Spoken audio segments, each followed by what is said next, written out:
Halo pemirsa Fibis News, kembali lagi bersama saya Wahyu Sidarta dalam program Fibis Weekly Sentiment untuk IHSG, di mana kita akan kembali membahas bagaimana potensi pergerakan IHSG untuk minggu ini. Sebelumnya kita akan mereview dulu bagaimana performa Bursa Saham Indonesia selama pekan lalu. Dapat dilihat bahwa Bursa Saham Indonesia selama pekan lalu secara umum mengalami pelemahan, di mana IHSG tercatat turun sebesar 1,55% ke posisi 4.568,654. Sementara itu untuk indeks saham-saham blue chips yaitu indeks LQ45 juga tercatat merosot sebesar 2,08% ke posisi 758,857. Secara sektoral, tampak sektor yang mengalami pelemahan yang signifikan pada pekan lalu adalah sektor perkebunan, sementara untuk sektor pertambangan justru mengalami rebound yang cukup signifikan sebesar 8,17%. Selanjutnya kita akan melihat faktor fundamental apa saja yang berpotensi mempengaruhi pergerakan IHSG pada minggu ini.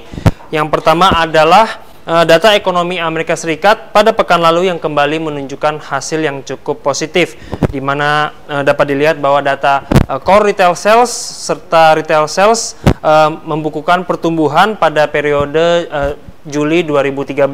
Sementara klaim pengangguran dari Amerika Serikat juga dilaporkan kembali menurun menjadi 320.000 dari sebelumnya 335.000.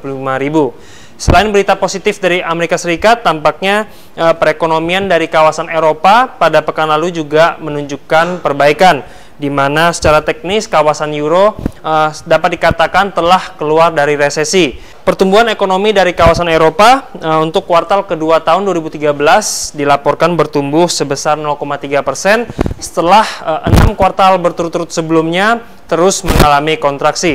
Hal ini menunjukkan bahwa perekonomian Eropa telah keluar dari resesi. Lalu selanjutnya untuk fundamental negatif, seiring dengan membaiknya perekonomian dari Amerika Serikat, hal ini justru tampaknya kembali meningkatkan spekulasi bahwa The Fed akan mulai menarik program stimulusnya paling cepat pada bulan September 2013 mendatang. Selanjutnya beberapa data penting yang perlu diperhatikan pada minggu ini antara lain, yang pertama dari kawasan Amerika Serikat adalah data existing home sales yang akan dirilis pada hari Rabu. Lalu juga akan dirilis hasil laporan pertemuan The Fed yang terkini berupa FOMC meeting minutes serta data klaim pengangguran yang akan dirilis pada hari Kamis. Yang terakhir dari Amerika Serikat adalah data new home sales yang akan dirilis pada hari Jumat. Lalu dari kawasan Eropa akan dirilis data manufaktur, yaitu data flash manufacturing PMI dari Prancis dan Jerman yang akan dirilis pada hari Kamis.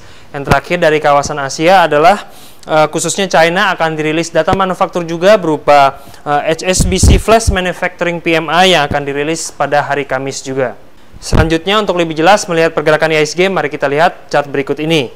Dapat dilihat bahwa IHSG masih bergerak dalam pola yang konsolidatif, namun pada pekan lalu dapat dilihat IHSG cenderung berada dalam momentum melemah.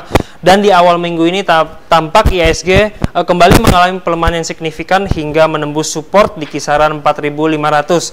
Sehingga hal ini membuka peluang bagi IHSG untuk melemah lebih lanjut menuju support yang cukup kuat di kisaran 4.360.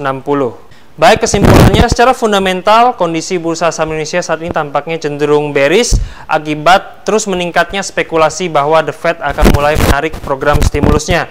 Sementara itu secara teknikal IHSG juga cenderung rawan melemah lebih lanjut setelah IHSG menembus support di kisaran 4.500 dan membuka peluang melemah lebih lanjut menuju kisaran 4.360. Baik pemirsa, demikianlah Fibis Weekly Sentiment IHSG untuk kali ini bersama saya Wahyu Sidarta. Selamat berinvestasi dan salam Fibis.